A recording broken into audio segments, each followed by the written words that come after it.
Welcome to the Banker Lamp. Please enjoy the video. You start by preparing the console. Make sure both controllers are paired and each player has an Epic account signed into the console. Once done, launch Fortnite and enter the lobby with the primary account. You don't need to change system settings.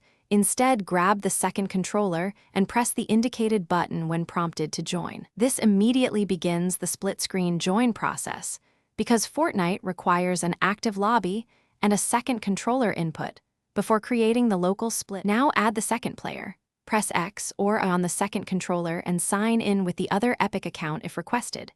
Make sure you select a supported mode, duos or squads, because solo and some limited modes will not allow split screen.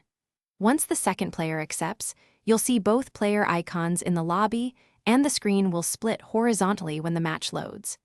Pay attention to the on-screen prompts. They guide account selection and ensure both players load into the same match.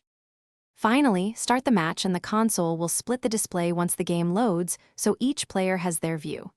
You can quickly adjust HUD scale, audio mix, and controller bindings from settings to improve comfort.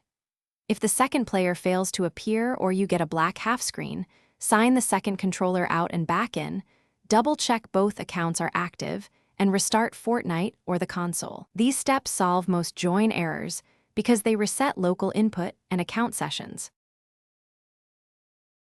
Thanks for watching. If this was helpful, leave a like and consider subscribing. See you next time.